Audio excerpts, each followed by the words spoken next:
Halo adik-adik, kembali lagi bertemu dengan saya dalam pembahasan penalaran matematika. Ini saya akan melanjutkan soal dari yang sebelumnya ya. Ini saya lanjut ke teks 3. Kita langsung bahas aja. Teks 3 ini digunakan nanti untuk membahas atau menjawab soal pertanyaan 1 sampai pertanyaan 3. Lantai suatu gedung penyimpanan yang berbentuk persegi panjang dengan ukuran 6,5 kali 6 meter akan dipasang ubin yang berukuran 60 cm kali 60 cm. Pemotongan ubin ini diperbolehkan. Satu lusin ubin dijual dengan harga 540.000 dan tidak dapat dibeli satuan. Diketahui bahwa rata-rata waktu yang dibutuhkan untuk menutupi 3 meter kuadrat lantai dengan ubin adalah 10 menit. Pertanyaan pertama adalah, luas minimal daerah lantai yang tidak terpasang ubin utuh adalah berapa meter kuadrat? Oke, jadi yang pertama begini. Tadi katanya lantai suatu gedung penyimpanan itu berbentuk persegi panjang. Berarti saya langsung gambarkan aja. Di sini ada gedung yang berbentuk persegi panjang. Nah, misalnya begini ya. Inilah persegi panjangnya. Yang ukurannya katanya 6,5 kali 6 meter. Berarti samalah itu dengan ukuran 650 cm. Ini senti ya. Senti kali 600 cm. Nah, lalu dipasang ubin yang berukuran 60 kali 60 cm. Lalu yang ditanya tadi adalah luas minimal daerah lantai yang tidak terpasang ubin utuh. Berarti kalau tidak terpasang ubin utuh, berarti ubinnya ini dipotong gitu ya. Nah, biar gampang gini aja. Tadi kan ukurannya 650 kali 600. Kalau kita pasang ubin, nah langsung kita potong aja nih atau kita batasin aja daerah yang dimana lantainya ini bisa dipasang dengan ubin utuh gitu. Cara ngeceknya adalah berarti kita akan lihat atau kita akan ambil ukuran daripada gedung yang merupakan kelipatan dari 60 cm gitu. Jadi kita akan lihat 650 ini kan bukan kelipatan daripada 60. Jadi kita akan cari atau kita akan batasi sampai di mana ukuran atau kelipatan dari 60. Nah, kalau kita teruskan sampai 650 yang merupakan kelipatan daripada 60 adalah 600. Berarti kita akan batasin ukuran gedung ini sampai 600 cm. Misalkan aja 600 cm itu sampai di sini. Nah, sementara 600 yang di sebelah kanan ini sudah merupakan kelipatan dari 60. Berarti artinya bisa kita simpulkan bahwa gedung yang dipasangi dengan ubin utuh adalah seluas ini. Nah, inilah ubin utuh. Sementara kalau yang di sini, yang ini ubin tidak utuh ya. Jadi yang ditanya itu adalah luas daerah yang dipasangi ubin tidak utuh, berarti luas yang ini nih. Berapa luasnya kan gitu ya. Maka tinggal kita mainkan logikanya aja. Kalau misalnya ini 600, nih ya 600 berarti ini sisanya tinggal 50. Berarti kalau ditanya luas lantai yang tidak terpasang ubin utuh berarti langsung kita buat aja 50 kali 600. Ya kan? 50 kali 600. Karena satuannya meter kuadrat berarti ini masing-masing nanti kita bagi dengan 100. Karena dari senti ke meter itu bagi 100 ya. Ini bagi 100. Berarti sama aja nanti 50 per 100 itu kan setengah. 600 bagi 100 itu 6. Setengah kali 6 berarti 3 meter kuadrat. Nah, jadi 3 meter kuadrat lah luas gedung yang tidak terpasang ubin utuh. Maka jawabannya adalah cantik. Itu ya. Kemudian kita lanjut soal yang nomor 2. Nomor 2 yang ditanya biaya minimal yang diperlukan untuk membeli ubin yang dapat menutupi seluruh lantai. Berarti kita harus hitung dulu berapa banyak ubin yang dibutuhkan untuk menutupi seluruh lantai. Nah, kita kembali. Tadi kan gedungnya kan berbentuk persegi panjang yang ukurannya adalah 650 kali 600. Tadi ubin utuh itu kan sebanyak ini ya. Ubin utuh itu seukuran 600 kali 600. Nah, 600 kali 600 ini ubin utuh. Nah, sementara yang tidak utuh yang ini ya. Tidak utuh. Ini tidak utuh. Kita akan cari berapa banyak ubin yang dibutuhkan. Nah, yang pertama ubin yang diperlukan untuk menutupi gedung yang saya panahin. Berarti banyak ubin yang diperlukan sama dengan ya, ke samping 600 ya kan?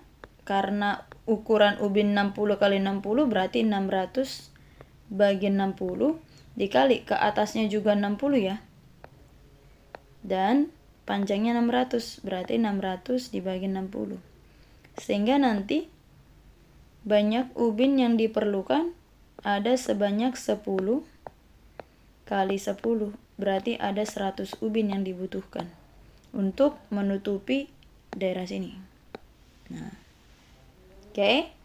Kemudian sekarang kita cari ubin yang dibutuhkan di daerah ini. Nah, di daerah ini berapa banyaklah ubin yang dibutuhkan untuk menutup ini? Berarti tadi kan sisanya tinggal 50 ya. Yang di sini sisanya tinggal 50. Oke. Nah, kan 50 itu berarti tidak sampai ke 60 cm. Cuman karena tadi boleh dilakukan pemotongan, berarti kita anggap aja nih ya. Kita anggap aja ke samping ini berarti 1 ubin yang dibutuhkan ya. 1 ubin yang dibutuhkan. Berarti langsung aja 1 ubin, sementara ke bawah yang dibutuhkan nih ya, langsung kita buat berarti 50 per 60 kali, nah yang di samping adalah 600 bagi 60. Nah, yang ini kan tidak sampai pada 1, tapi kita misalkan aja mendekati 1, sementara yang ini adalah 10. Nah, artinya untuk menutupi daerah yang tidak utuh ini, ubin yang tidak utuh ini dibutuhkanlah 10 ubin. Sehingga total ubin yang dibutuhkan ya, sehingga total ubin yang dibutuhkan berarti 100 ditambah 10 berarti 110. 110 ubin lah yang diperlukan untuk menutupi gedungnya, kurang lebih gitu ya, kurang lebih. Maka sekarang karena ditanya biaya minimal, kita kembali ke teks. Katanya tadi apa? Salah satu ubin dijual dengan 1 lusin, bukan salah satu ya. 1 lusin ubin dijual dengan harga 540.000 dan tidak dapat dibeli satuan. Berarti belinya per lusin. Nah, maka kalau kita perhatikan tadi yang dibutuhkan kan 110. 1 lusin itu 12 buah. Maka 110 lah jumlah ubin yang dibutuhkan untuk menutupi gedung. Karena pembeliannya harus lusinan, tidak boleh satuan. Berarti ubin ini, jumlah ubin ini kita harus buat kelipatan daripada 12. Ya, kelipatan 12 ini berarti paling tidak 120 lah. Ya, 120 lah minimal ubin yang harus dia beli. Karena tidak boleh dibeli secara satuan. Sehingga banyak ubin yang dibeli ya, banyak ubin yang dibeli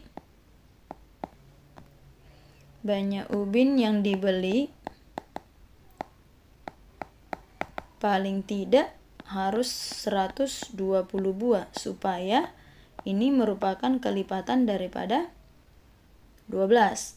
Kalau di bawah 110 tidak boleh karena yang dibutuhkan adalah minimal 110 gitu ya.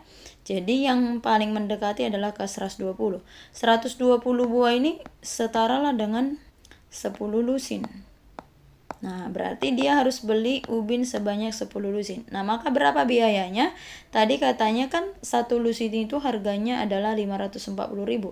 Maka kalau dibeli 10 lusin, berarti biaya minimalnya adalah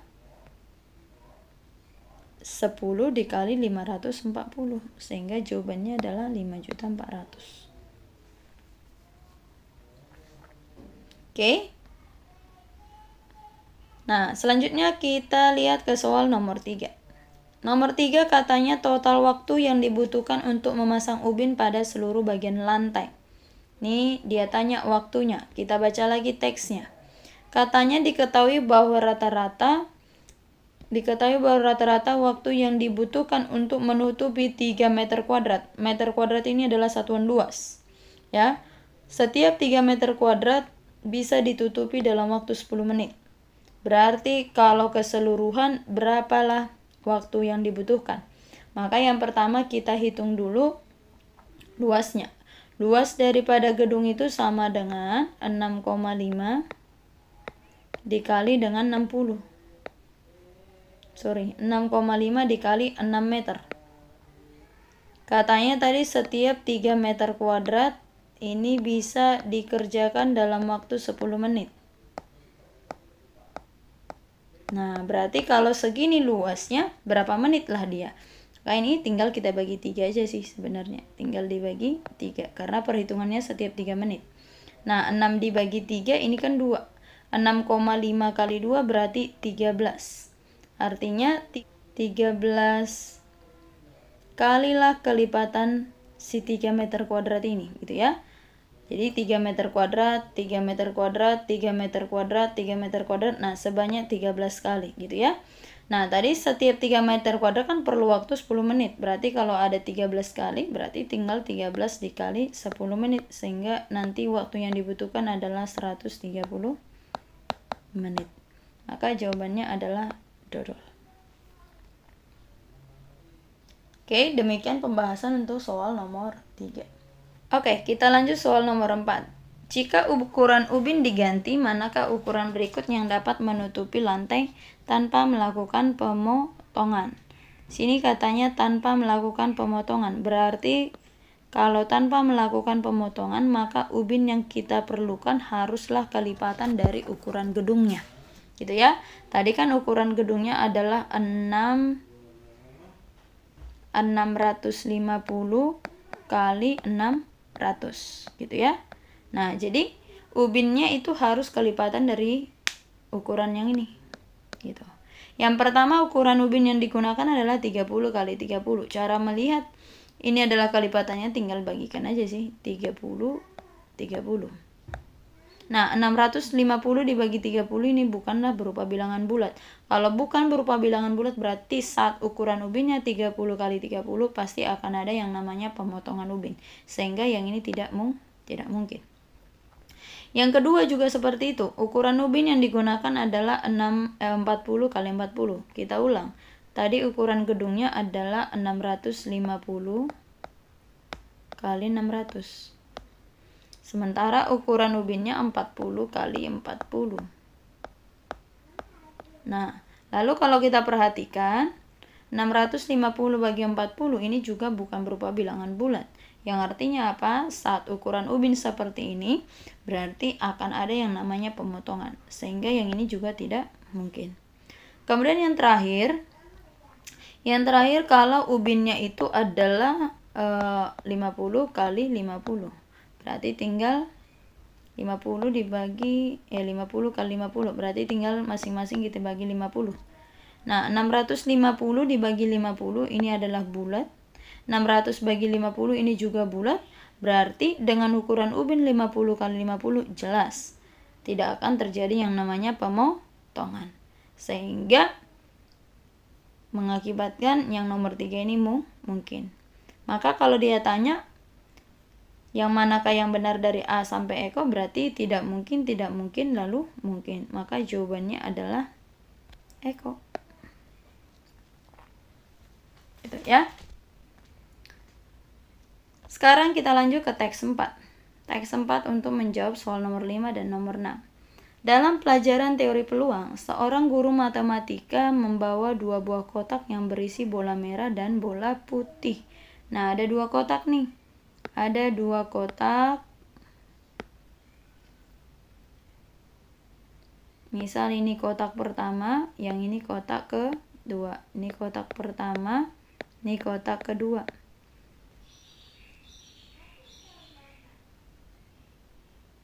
Di dalam kotak pertama katanya ada 12 bola putih dan 3 buah bola merah. Di dalam kotak kedua terdapat 4 bola putih dan 4 bola merah.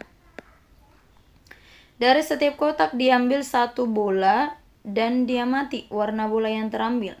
Peluang terambilnya keduanya berwarna sama. Dari setiap kotak diambil 1, berarti dari sini diambil 1. Dari sini juga diambil 1. Sehingga total bola yang terambil jadinya 2. Nah, yang dia minta adalah peluang terambilnya kedua-duanya berwarna sama. Berarti kalau berwarna sama, misal dari kotak 1 terambil putih, kotak kedua juga terambil putih. Atau boleh juga dari kotak 1 terambil merah, dari kotak 2 juga yang terambil merah. Berarti ada 2 kemungkinan, ya. Ini ada 2 kemungkinan, kita tuliskan. Kemungkinannya ada 2. Kemungkinannya nanti ada 2. Kemungkinan yang pertama. Oke. Kemungkinan yang pertama, bisa aja yang terambil. Ini saya buat kotak 1. Ini kotak 2. Jadi bisa aja yang terambil di kotak 1 adalah warna putih dan di kotak kedua juga warna putih. Atau bisa jadi yang terambil itu dari kotak 1-nya merah, kotak 2-nya juga merah. Nah, berarti kalau ditanya peluangnya tinggal kita cari peluang masing-masing lalu nanti kita jumlahkan. Dari kotak 1 yang terambil bola putih, berarti peluangnya adalah banyak putih per totalnya, berarti 12/15. Ada kata dan, berarti ini dikali. Putih dari kotak 2 berarti 4 per totalnya, 8. Nanti dijumlahkan dengan peluang yang terambilnya merah dari kotak 1. Banyak merahnya 3, totalnya 15. Merah dari kotak 2, 4 per totalnya 8. Ini kalau kita hitung-hitung 12 kali 4 adalah 48. 15 kali 8 adalah 120. Yang ini 12 per 120. Nah, ini tinggal kita jumlahin aja.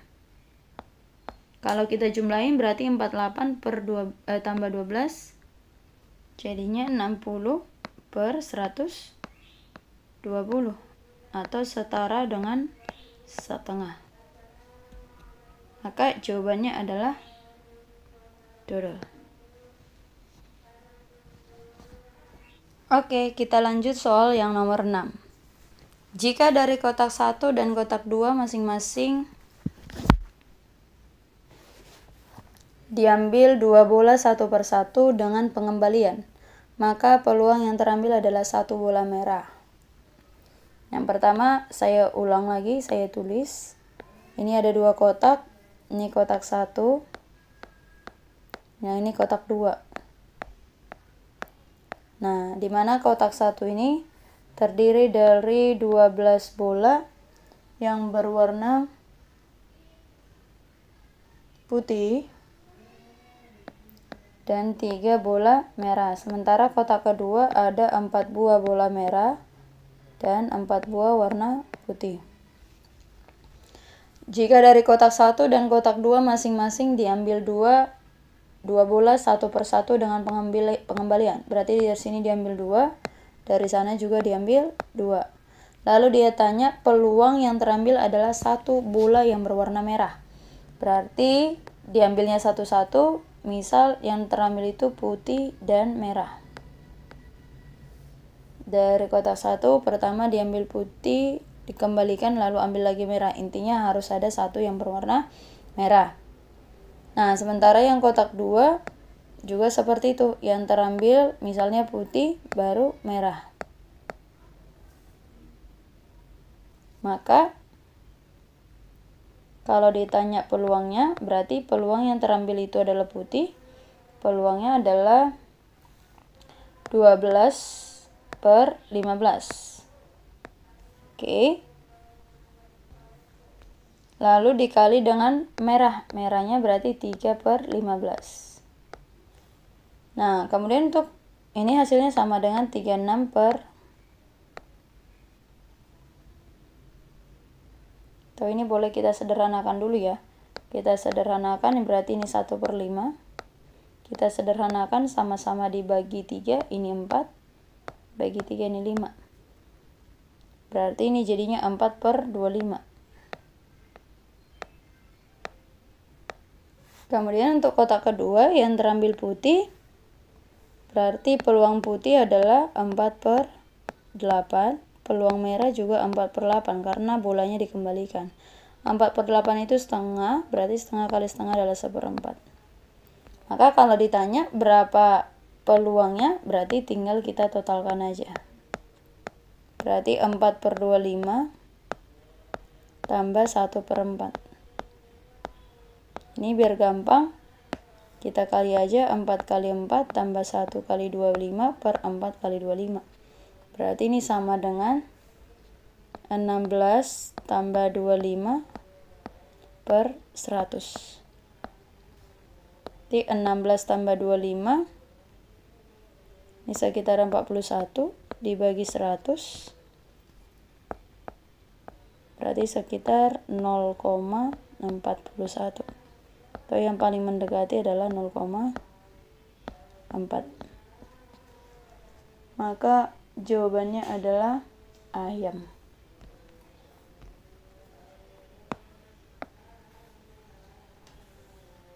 Oke, demikian pembahasan daripada KRH. Semoga adik-adik semua boleh mengerti ya. Selamat belajar semuanya. Bye-bye.